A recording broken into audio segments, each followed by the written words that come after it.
général russe vient de dire l'impensable. La Russie est en train de perdre cette guerre et cela mènera à l'effondrement de l'État russe.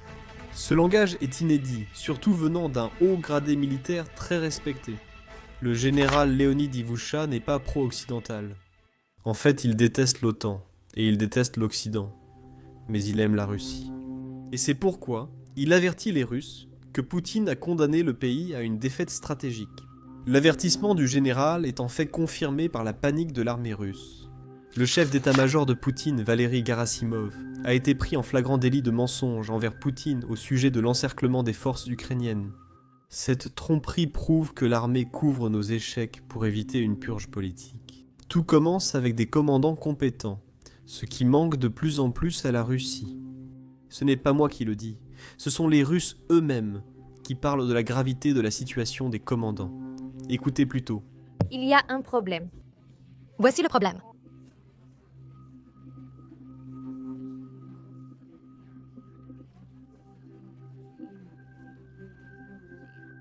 Existe-t-il des unités sans discipline? C'est déjà systémique. C'est un problème systémique, tu sais? Quand ça arrive à certains endroits, ça dépend des commandants, mais en réalité, il n'y a pas assez de bons commandants. Il y a trop d'éléments en jeu. Nous recrutons beaucoup de soldats sans vraiment les sélectionner et nous acceptons un grand nombre de personnes venant des prisons. Récemment, des officiers du contre-espionnage militaire m'ont dit que dans une unité, nos hommes extorquaient de l'argent en retenant d'autres personnes dans des sous-sols et en prenant leurs cartes bancaires. Ils ont pris toutes les cartes. Encore une fois, dès qu'une enquête A commencé tout le monde. a soudainement été envoyée au front, Des lignes de front? nous avons l'histoire de Girza, où les nôtres tuèrent les nôtres. Nous avons une autre histoire. Mais je vais vous dire, Dans certaines unités de notre armée russe, il y a ces déserteurs. Ils ont été déclarés déserteurs. leurs bras, Sont cassés. leurs côtes sont... Cassés. je ne sais pas, mais dans l'unité spéciale à Medveil, il y a aussi des gars comme ça. Je ne sais pas. Je vais te dire que là-bas, Ahmed. Les Russes abusent des leurs, sans aucun contrôle. Ça.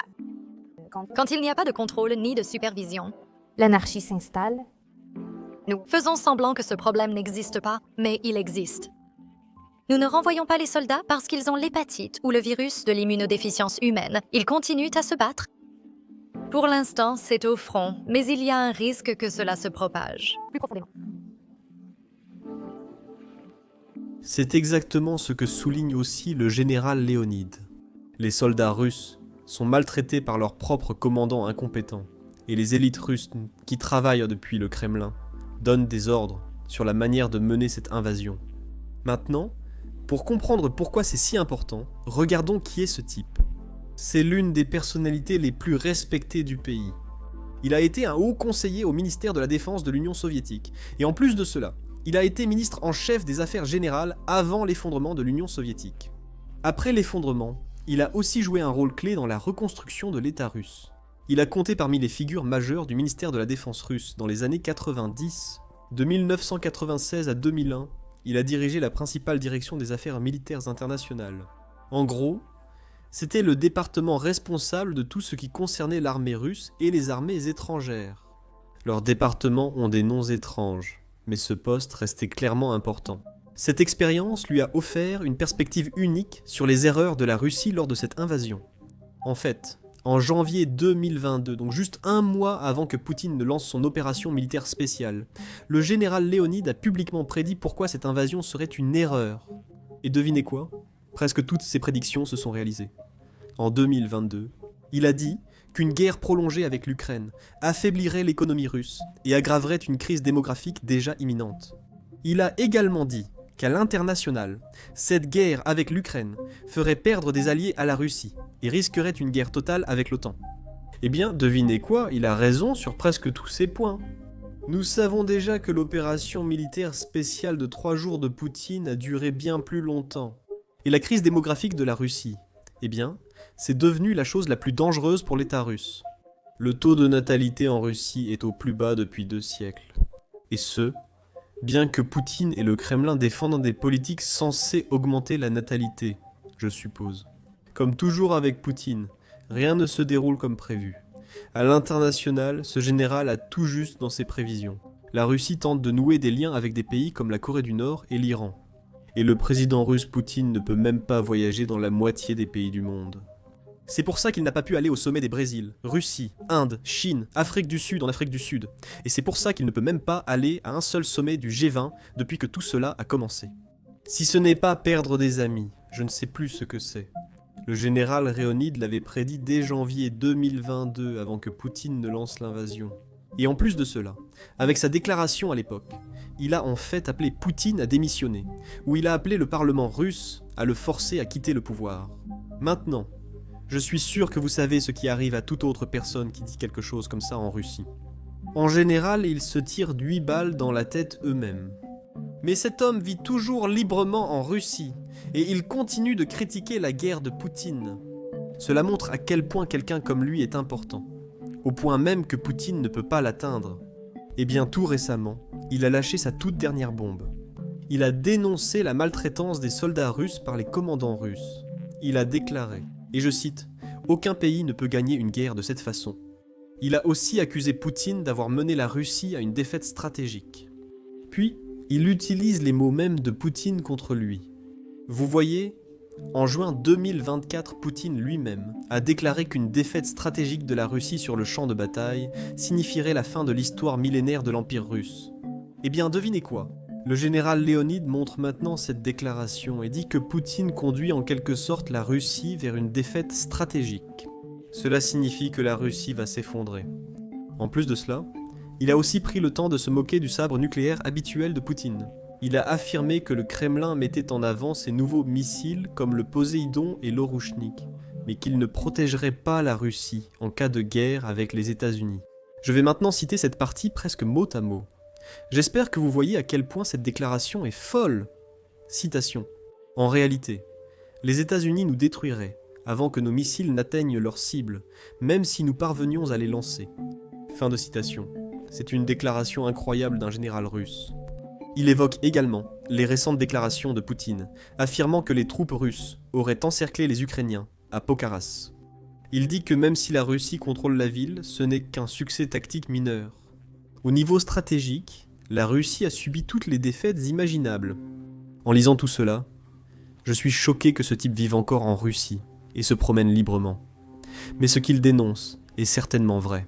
Nous avons vu d'innombrables exemples vidéo de soldats russes maltraités sur les lignes de front, parce qu'ils refusent d'obéir à un ordre suicidaire, ou qu'ils refusent de faire ce que le commandant veut qu'ils fassent. Voici juste un exemple. Je suis un militaire de la 25e armée interarmes, 67e, détachement d'assaut du 36e régiment. Cela fait 3 jours que nous sommes menottés à un arbre, sans nourriture ni eau. Il ne nous emmène pas aux toilettes, c'est comme ça. Pareil pour moi. Que puis-je dire ? Maintenant, le Kremlin est tout autant responsable de cela que les commandants incompétents sur la ligne de front. C'est parce que les objectifs que le Kremlin donne à ses commandants sont de gagner du terrain à tout prix. Cela signifie que ces commandants ne se soucient pas du nombre de pertes qu'ils subissent. Ils veulent seulement se concentrer sur le fait de gagner du terrain.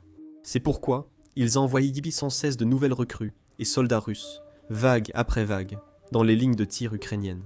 Toute leur stratégie consiste à espérer que les soldats ukrainiens manquent de munitions, puis que les forces expérimentées puissent entrer et prendre le contrôle des positions. Cela signifie que même si cela fonctionne, la Russie perd un nombre inimaginable de soldats. En parlant de perte de soldats, parlons de l'encerclement de Pokrovsk, vous voyez ? Il y a 2 semaines, le chef d'état-major russe, Valery Gerasimov, a annoncé à Poutine à la télévision que les forces russes encerclèrent la ville, alors que les Ukrainiens y étaient encore. À ce moment-là, ce n'était pas vrai, et ce n'est toujours pas vrai à ce jour.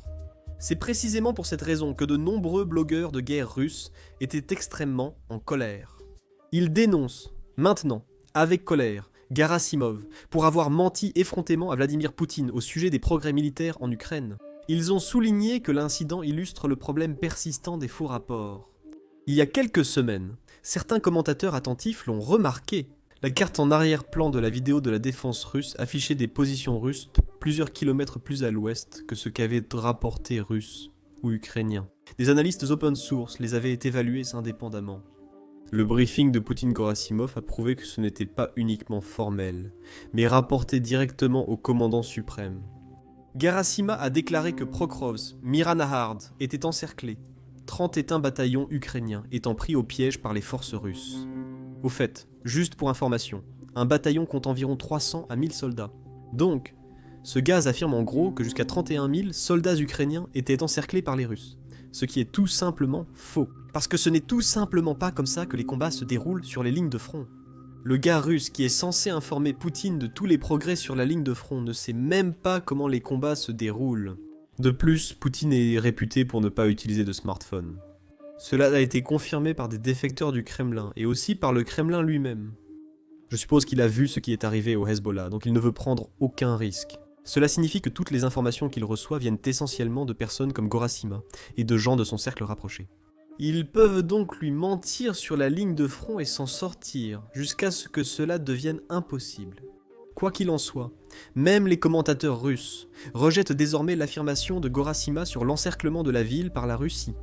Un blogueur de guerre a même déclaré « Je me demande si c'est moi qui accuse Gerasimov de mentir sur les Ukrainiens encerclés, ou si Gerasimov discrédite l'armée en mentant. Maintenant, la raison pour laquelle ce blogueur fait cette blague, c'est parce que la Russie utilise cette loi, la loi sur la discréditation des forces armées, pour réduire au silence toute critique. Si quelqu'un dit que, eh bien, l'armée russe n'est pas bien dirigée, eh bien cette personne va en prison parce qu'elle a discrédité les forces armées. Si quelqu'un chante simplement une chanson au milieu de Saint-Pétersbourg, elle va en prison parce qu'elle discrédite les forces armées. Mais quand quelqu'un du Kremlin ment à propos de l'armée, apparemment, ce n'est pas discréditer l'armée. C'est comme le célèbre dicton « Pour mes amis, tout. Pour mes ennemis, la loi. » Malheureusement pour Gerasimov, sa chance semble tourner. Selon ce rapport Telegram, il perdrait son poste s'il ne prend pas la ville. Poutine lui a donné un ultimatum, prendre la ville d'ici la mi-novembre. Cet ordre est peut-être la dernière chance du général de garder le pouvoir. C'est exactement pour cette raison que nous voyons une augmentation des jets de viande dans le secteur. Le commandement lance vague après vague d'attaques suicides pour exécuter l'ordre à tout prix. Et en fait, on peut le voir à travers les extraits du champ de bataille qui proviennent de ce front. Il y a quelques jours, Tchekfar et moi avons analysé un extrait montrant jusqu'où la Russie veut contrôler la ville. On voit des soldats russes transporter des grenades à gaz, ce qui est un crime de guerre d'ailleurs. Mais malheureusement pour ce soldat, il semble qu'il ait goûté à sa propre médecine. Regardez plutôt.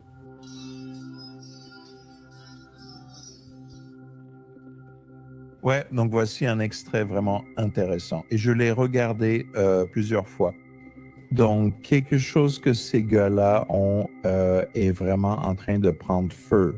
Et je l'ai regardé encore et encore. Et la première chose à laquelle j'ai pensé, c'est qu'il avait probablement quelques obus de mortier dans son sac. Et il y a ces sortes de petits beignets qui se trouvent au bas d'un obus de mortier, près de l'ailette. On les appelle charges propulsives et elles brûlent très vite. D'accord, mais ensuite, j'ai regardé et je me suis dit, bon, peut-être qu'il avait des grenades fumigènes à grande capacité, mais j'en suis venu à la conclusion que ce qu'il avait probablement dans ses sacs, c'était des grenades lacrymogènes. Les Russes utilisent du chlorobenzylidène, malonitrile, du chloracétophénone, du chloropicrine et quelques autres gaz de guerre. Aussi agréable que cela puisse paraître, nous avons affaire à deux types qui apportaient les grenades lacrymogènes sur le front et celui qui était allongé comme ça, elles étaient dans son sac. Et quand le drone a explosé, voilà ce qui s'est passé. Maintenant, ça a du sens. Cela a du sens pour moi car ça brûle toujours. Ouais.